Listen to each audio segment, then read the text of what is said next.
Building এর short দেখে, আসলে বিল্ডিং এর শর্ট দেখে লাভ হবে না, কারণ বিল্ডিং এর শর্ট দেখে যদি আপনি রড ফালান তাহলে এটা সম্পূর্ণ ভুল হবে। দেখতে হবে আপনার এরকম ভীম বাঁধার পরে, ঠিক আছে, তারপরে দেখতে হবে আপনার রুমের স্পেসটা কোন দিকে লং কোন দিকে শর্ট, এগুলা দেখে তারপরে ছাদের রড ফালাইতে হবে। জালিটা বাঁধা হয়েছে সেই ছাদের নিচে বটম যে জালি আছে, এই বটম জালির ক্লিয়ার কাভারিংটা খুবই গুরুত্বপূর্ণ ভূমিকম্পের জন্য। কারণ আপনার বটম জালির ক্লিয়ার কাভারিং যদি ঠিক না থাকে, 1 ইঞ্চি জায়গায় যদি 2 সুতা হাফ ইঞ্চি থাকে, তাহলে দেখা গেছে ভূমিকম্প সময় যে কোনো সময় জায়গা দিয়ে ফাটলো। সম্মানীয় দর্শক শ্রোতা, আসসালামু আলাইকুম ওয়া রাহমাতুল্লাহ। তো আজকে খুবই একটা গুরুত্ব বিষয় নিয়ে আলোচনা করব, সেটা হচ্ছে গিয়া ক্যারাং ছাদের মূল কিছু বিষয় আছে, এই বিষয় নিয়ে আজকে আলোচনা করব। তো আপনারা যারা মালিক পক্ষ আছেন আপনাদের জন্য খুবই উপকারিত হবে। তো ক্যারাং ছাদের বিশেষ কিছু কারণ আছে, যেগুলা যদি আপনারা মেনে কাজ করতে পারেন তাহলে দেখা গেছে আপনার ছাদের ঢালাই কোনো সময় ক্যারাক আসবে না ভূমিকম্পের সময়। একটা রুম যখন আপনি বাইন্ডিং করবেন, অবশ্যই আপনাদেরকে খেয়াল রাখতে হবে যে রুমের লং সাইড কোন দিক, শর্ট সাইড কোন দিক, এটা খেয়াল রেখে তারপরে আপনাদের শর্ট সাইড যে রডটা থাকে এটা আগে ফেলতে হবে। তো ক্যারাং ছাদের খুবই গুরুত্বপূর্ণ একটা কাজ হচ্ছে গিয়া, আমরা যে রডগুলো ফালাই, মেন রডগুলো যে ফালাই, তখন দেখা গেছে আমাদের মেন রডগুলো শর্ট যে থাকে সেই শর্ট রডটা আগে ফালানো হয়।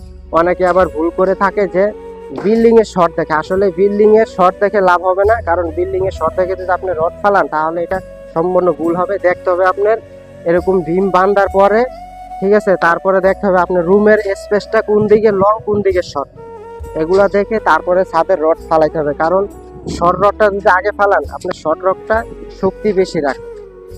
শর্ট সাইড যে রডটা যদি ফালান, শর্ট সাইডের রডটা শক্তি বেশি রাখে, আর লং সাইডের রডটা শক্তি কম রাখে, যেগুলো আমরা বাইন্ডার হিসাবে ব্যবহার করি, ঠিক আছে। আর শর্ট সাইডে যে মেইন রডটা ব্যবহার করি এটা শক্তি বেশি কাজ করে। তো এইসব বিষয় অবশ্যই আপনাদের খেয়াল রাখতে হবে। আরেকটা বিষয় হচ্ছে আমাদের ভীম ছাদে প্রত্যেক অ্যাভেলেবেল দেখা যাচ্ছে আমাদের দেশে যে ভীম ছাদে আপনার ক্লিয়ার কাভারিংটা ঠিক মতন হচ্ছে না। ভীমের যে সাইডগুলো আছে, ঠিক আছে, দেখা যাচ্ছে আমরা ভীম সাজাই কিন্তু আমাদের ছাদে একতলা দোতলা হওয়ার পরে আর ইঞ্জিনিয়ারের খবর থাকে না, ভীম টিম সাজানোর পরে ক্লিয়ার কাভারিংগুলো সঠিকভাবে হচ্ছে না। তো আপনারা যারা নির্মাণ কাজ করাইতেছেন অবশ্যই আপনাদের এইসব বিষয়গুলো খেয়াল রাখতে হবে। কারণ যখন আপনি ভীমগুলো সাজাবেন, ভীমগুলো ছাড়ার পরে দেখতে হবে যে আপনাদের ক্লিয়ার কাভারিংটা ঠিক আছে নাকি, এবং কি আমাদের যে ছাদের যে জালিটা বাঁধা হয়েছে সেই ছাদের নিচে বটম যে জালি আছে, এই বটম জালির ক্লিয়ার কাভারিংটা খুবই গুরুত্বপূর্ণ ভূমিকম্পের জন্য। কারণ আপনার বটম জালির ক্লিয়ার কাভারিং যদি ঠিক না থাকে, 1 ইঞ্চি জায়গায় যদি 2 সুতা হাফ ইঞ্চি থাকে, তাহলে দেখা গেছে ভূমিকম্প সময় যে কোনো সময় জায়গা দিয়ে ফাটলো। কারণ রডের ক্লিয়ার কাভারিং হচ্ছে গিয়ে মেন। তো অবশ্যই আপনারা যখন এরকম ক্যারাং ছাদগুলা বানবেন, রডের ক্লিয়ার কাভারিং ঠিক আছে নাকি, এবং কি খুবই গুরুত্বপূর্ণ একটা কাজ হচ্ছে গিয়ে আপনার রুমের লং সাইড কোন দিক এবং শর্ট সাইড কোন দিক, এটা দেখে আপনার রুমের রড ফালাই থাকে। এসব বিষয়ে অবশ্যই আপনারা খেয়াল করবেন। শর্ট সাইড যে রডটা থাকে এটা আগে ফালাইতে হয়, লং সাইড রডটা বাইন্ডার হিসাবে ফেলতে হয়। তো আমাদের দেশে এটা আওলা জাওলা করে ফেলে অনেকেই, ইঞ্জিনিয়ারও মাঝে মাঝে ধরতে পারে না রডমট বাঁধার পরে। তো এইসব বিষয়ে অবশ্যই আপনারা সতর্ক থাকবেন। রড যখন ছাদে উঠবে তখনই দেখবেন যে আগে কোন রডটা ফালাইতে হইতেছে। আপনারা বিল্ডিং হিসাব না করে রুমের হিসাব করবেন। ভীম বাঁধার পরে রুমের হিসাব করলে তাহলে আপনাদের কাজটা পোক্ত হবে, মজবুত হবে। যেমন ধরেন আমাদের এখানে এই রুমটা ছোট কিন্তু ওই রুমটা বড়, ওই সব করে বিভিন্ন জায়গায় দেখা যায় এক রুম বড় এক রুম ছোট হয়ে থাকে। এটা কিন্তু আপনার ওই ক্যালকুলেশন করে তারপরে মেন রড ফালাইতে হবে, তারপরে দিয়ে বাইন্ডার রড ফেলতে হবে। তো এইসব বিষয়ে অবশ্যই আপনারা খেয়াল করবেন। কারণ ছাদের কাজই হচ্ছে গিয়ে আপনার মেন। ছাদের কাজ যদি সতর্কভাবে না করতে পারেন তাহলে কিন্তু ভবিষ্যতে আপনার ছাদ ফাটন ধরতে পারে ভূমিকম্পের সময়। এই যে ভীমগুলো আছে, এই ভীমগুলো আপনার বাঁধার পরে, ঠিক আছে, ছাদের রডমট ফালানোর পরে অনেক জায়গায় ক্লিয়ার কাভারিং যদি নাও হয়ে থাকে বোঝা যায় না।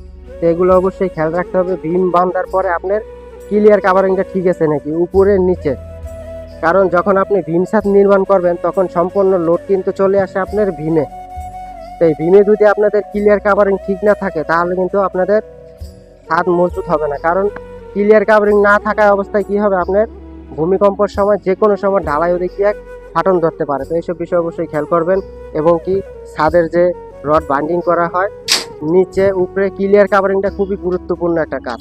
ক্লিয়ার কাভারিং বলকগুলো সবসময় ভালো করে ব্যবহার করতে হবে। ছাদের কাজের বলকই হচ্ছে গিয়ে মেন।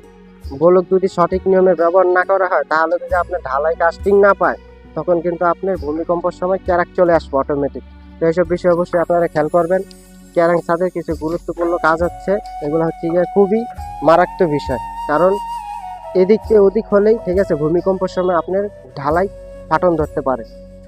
ভীমের ক্লিয়ার কাভারিং ঠিক আছে নাকি এগুলো খেয়াল রাখতে হয়, এবং কি ছাদের আপনার বটম জালিতে বলক ব্যবহার করা আছে এগুলা খেয়াল রাখতে হয়। ছাদের ঢালাই সময় উপরে ক্লিয়ার কাভারিং ঠিক আছে নাকি এগুলা সতর্কভাবে খেয়াল রাখতে হয়।